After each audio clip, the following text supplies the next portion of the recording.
Assalamualaikum warahmatullahi wabarakatuh. Perkenalkan, nama saya Putu Novianti dari Olimpiade Angkatan 2021 dengan NIM 210351626805. Di sini saya akan menjelaskan atau mempresentasikan hasil kerja saya, yaitu pembahasan soal dari buku Giancoli chapter 23 tentang uh,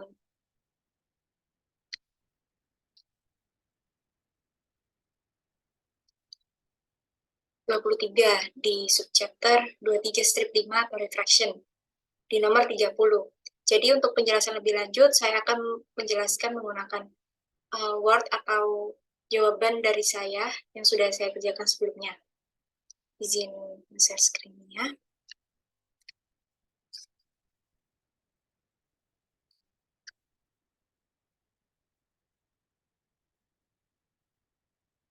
Oke, jadi seperti yang sudah saya jelaskan tadi di awal, bahwa saya akan menjelaskan atau mempresentasikan soal dari soal yang saya sudah kerjakan sebelumnya di nomor 30 di halaman buku Giancoli 674. Di mana untuk soal bahasa Inggrisnya, a light beam coming from an underwater spotlight exits the water at an angle of 56.0 derajat. At what angle of incident did it hit the air water interface from below the surface? Jadi itu soal bahasa Indonesia-nya, seberapa sinar datang dari lampu sorot bawah air keluar dari air dengan sudut 56 derajat. Pada sudut berapakah kejadian itu mengenai antarmuka udara, air dari bawah permukaan, udara hingga air dari bawah permukaan. Jadi sebelum kita menjelaskan atau menuliskan jawabannya, alangkah lebih baiknya kita menuliskan apa yang diketahui terlebih dahulu. Di mana untuk yang diketahui pada soal ini kan ada sebuah dua media atau objek. Bahwasannya media ini tuh berbentuk balok, yaitu di udara dan juga di air. Ini air water itu. Jadi di mana seberkas cahaya yang akan disinari dari bawah air dan akan menyinari, kemudian akan menembus dan akan membengkok sebagai akibat dari pernyataan hukum Snell, di mana akan membentuk sudut baru, yaitu tata 2 sama dengan 56 derajat. Oke, jadi setelah itu, ini kan yang diketahui ada dua media, di mana media air atau udara, water atau air. Jadi ada udara dan juga ada air. Di mana untuk udara ini disimbolkan sebagai benda atau permukaan yang kedua. Untuk yang permukaan pertama itu air atau water, gitu. Jadi dapat dibayangkan seberkas cahaya yang akan disinari ini dari bawah air dan diketahui bahwa akan menyinarinya dan kemudian akan menembus dan akan membengkok sebagai akibat dari hukum Snell tadi, gitu.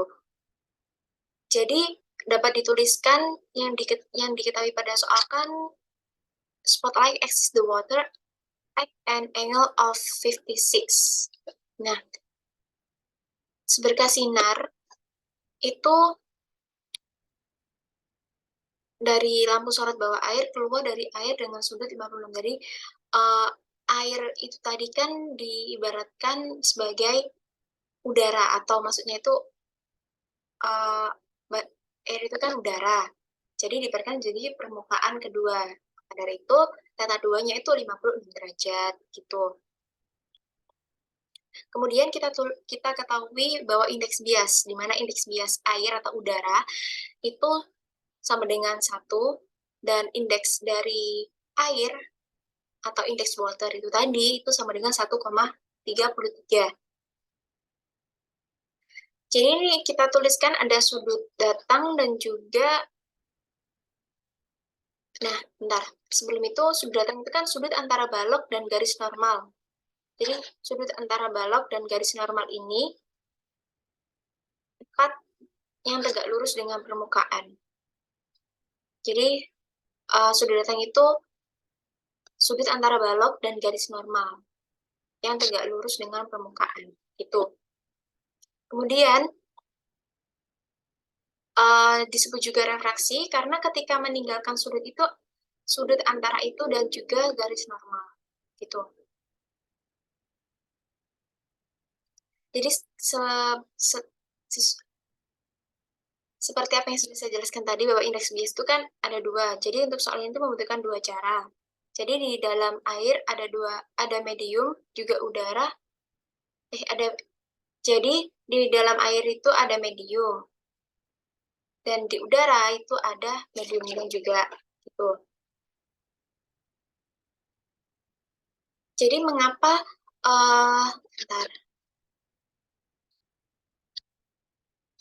Jadi mengapa indeks indeks dari udara dan juga indeks air itu berbeda, atau nilainya berbeda, itu karena tergantung pada jenis cairan atau jenis medianya.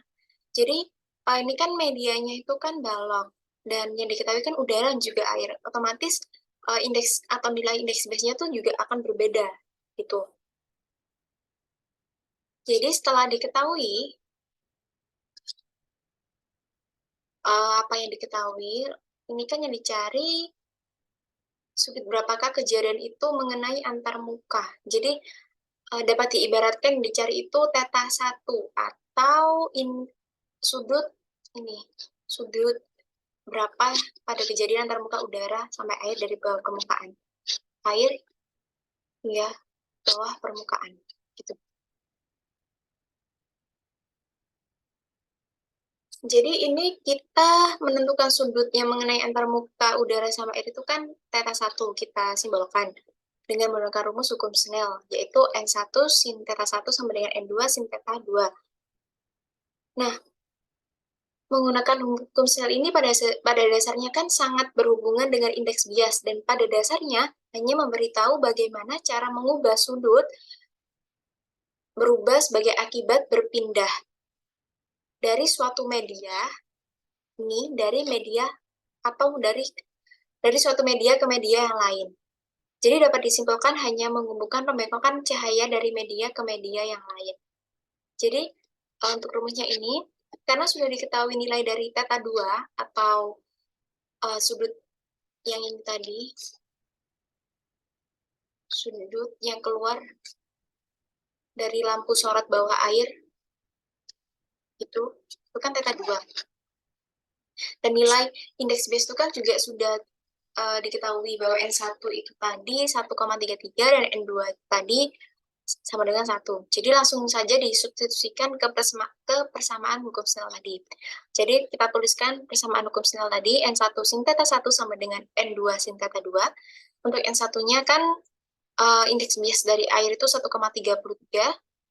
Untuk sin theta 1-nya kita masih belum tahu. Untuk N2-nya itu kan indeks bias dari udara itu sama dengan 1, dan sin theta 2 atau theta 2-nya itu sama dengan 56 derajat. Jadi langsung saja dihitung, dan sin theta 1 sama dengan sin 56 derajat per 1,33.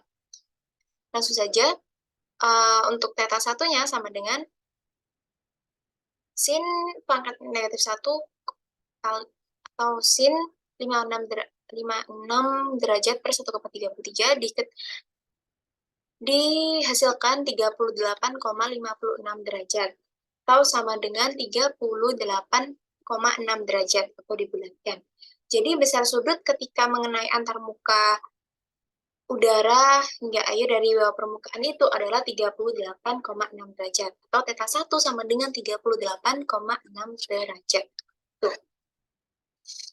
Jadi dari soal ini atau pembahasan, setelah kita membahas soal ini dapat disimpulkan bahwa semakin besar nilai indeks bias itu tadi, maka semakin kecil sudut refraksi atau sudut theta 1 dan theta 2 tadi. Jadi kan setelah saya simpulkan tadi kan semakin besar nilai indeks, maka indeks bias, maka semakin kecil sudut refraksi. Jadi N atau indeks bias itu berbanding terbalik dengan sudut refraksi, begitu, atau theta. Jadi, ya berbanding terbalik. Ya, itu kan N2 kan sama dengan 1. Terus theta 2 sama dengan 56 derajat. Nah, N1-nya sama dengan 1,43 dan diketahui 38,6. Jadi terbukti bahwa semakin besar indeks bias atau 1,53, maka semakin kecil sudut refraksi. Jadi kan sudut refraksi 1 ini kan, atau tata 1 ini kan lebih kecil ya daripada tata 2 ini. Jadi jelas terbukti bahwa semakin besar nilai indeks bias, maka semakin kecil nilai dari sudut refraksi. Gitu. Jadi mungkin itu saja yang dapat saya sampaikan terkait pembahasan soal dari buku Gen College chapter 23 nomor 30. Kurang lebihnya mohon maaf, saya akhiri. Wassalamualaikum warahmatullahi wabarakatuh. Terima kasih.